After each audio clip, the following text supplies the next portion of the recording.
Hi hello how are you. આજે હું તમારા માટે સરસ મજાનું ફેશિયલ લઈ આવી છું. સમરની શરૂઆત છે અને તમારી સ્કિન હેલ્ધી પણ થશે અને બહુ સુંદર દેખાશે. તો ચાલો આપણે હું તેમના માટે ઘરમાંથી જ બનતી બધી વસ્તુમાંથી ફેશિયલ કરીએ તે બધું વસ્તુઓ બતાવી દઉં.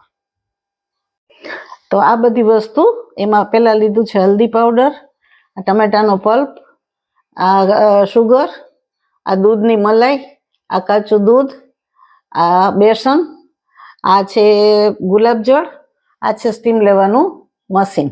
હવે આપણે શરૂ કરશું. સૌથી પહેલા બધા ક્રીમ બનાવી લેશું ને ત્યાર પછી હું તમને મસાજ સમજાવતી પણ જઈશ અને ક્રીમ પણ કરતી જઈશ. તો સૌથી પહેલા આપણે લેશું ક્લિનિશિંગ મિલ્ક. એટલે આ ક્લિનિશિંગ મિલ્કમાં એક કોટન બોળી અને પછી તેનાથી ચહેરો સાફ કરવાનો એ પહેલું સ્ટેપ છે.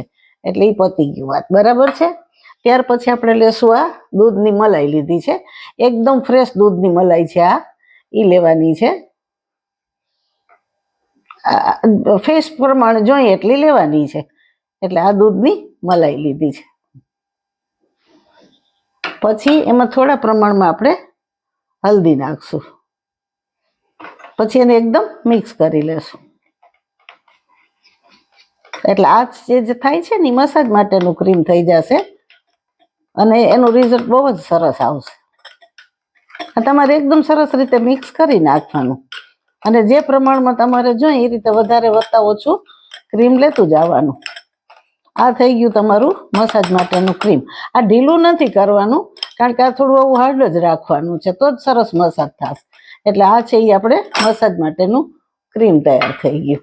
હવે ત્યાર પછી આપણે લેશું સ્ક્રબ કરશું ફેસ ઉપર.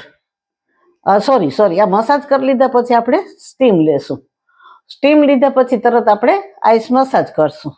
આઈસ મસાજ કર્યા પછી આ ટમેટાનો પલ્પ જે લીધો છે એમાં આપણે સ્ક્રબ કરશું સ્કિન ઉપર. એટલે આ ટમેટાનો પલ્પ લીધો છે મેં અને એમાં થોડા પ્રમાણમાં આપણે ખાંડ ઉમેરશું. ખાંડ ઓગળી જાય ચહેરા ઉપર ઘસતા ઘસતા ત્યાં સુધી આપણે મસાજ કરવાનો છે. એટલે આ આપણે એને મિક્સ કરી લીધું. બસ આનાથી આપણે સ્ક્રબ કરવાનું છે. એટલે આ સ્ક્રબનું ક્રીમ તૈયાર થઈ ગયું, બહુ જ સરસ. આનાથી એકદમ સરસ સ્ક્રબ થશે. અને હવે છેલ્લે આપણે ફેસ વોશ માટેનું પેક તૈયાર કરશું. ફેસ વોશ નહીં, સોરી, પેક કરીને પછી ફેસ વોશ તો આપણે કોઈ પણથી કરી શકશું.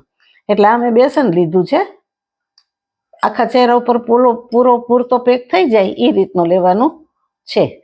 એમાં આપણે થોડું ગુલાબજળ ઉમેરશું.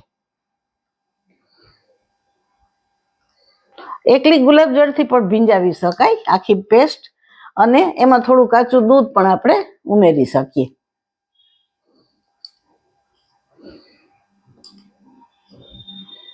જે પ્રમાણે જોશે એ પ્રમાણે આપણે લેશું.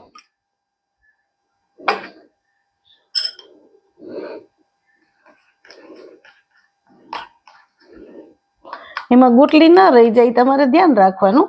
અને સેજ પતલો પણ નહીં ને ઘાટો પણ નહીં એવો પેક બનાવવાનો છે. અને પછી એ પેક તમારે ચહેરા ઉપર લગાવી દેવાનો છે. આ તમે જે ક્રીમથી મસાજ કરો એ તમારે 30 મિનિટ સુધી કમ્પલસરી મસાજ કરવાનો છે. આ સ્ક્રબ તમારે ત્યાં સુધી કરવાનું છે કે જ્યાં સુધી ખાંડ ચહેરા ઉપર ઓગળી જાય. અને આ પેક છે એ તમારે ત્યાં સુધી લગાવવાનો છે કે જ્યાં સુધી સુકાઈ જાય. આ બધા સ્ટેપના મસાજ તમે ફોલો કરશો ને એટલું સરસ ફેશિયલ મસાજ થશે કે તમે વારે વારે એમ થશે કે પાર્લરમાં જવા કરતાં આપણે ઘરે જ મસાજ કરી લઈએ. અને આ હોમની બધી ઘરની જ વસ્તુ છે, રસોડામાં ઉપયોગમાં આવતી જ વસ્તુ છે. એટલે સ્કિનને કોઈ પણ જાતનું નુકસાન થશે નહીં. જો આ કેટલું સરસ પેક થઈ ગઈ. હવે આ પેકને બ્રશથી તમે ચહેરા ઉપર લગાવી શકો. પેકને ચહેરા ઉપર 30 મિનિટ સુધી લગાડી અને પછી તમે કોઈ પણ મોઇશ્ચરાઇઝર સોપથી, ફેસ વોશથી ફેસ ધોઈને સાફ કરી શકો છો. આનો રિઝલ્ટ એટલું બધું સરસ આવશે કે તમે દર 15 દિવસે કરશો અને તમને એમ પણ થશે કે પાર્લરમાં જવા કરતાં આ બધી ઘરમાંની જ વસ્તુમાંથી ફેશિયલ ઉપર સ્કિનનું રિઝલ્ટ કેટલું સરસ આવે છે અને સ્કિન કેટલી હેલ્ધી, કેટલી સુંદર દેખાય છે.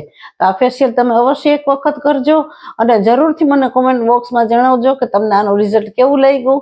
તમારો વિડીયો શેર કરજો, લાઈક કરજો અને સબસ્ક્રાઈબ કરવાનું ભૂલશો નહીં. Okay, bye bye.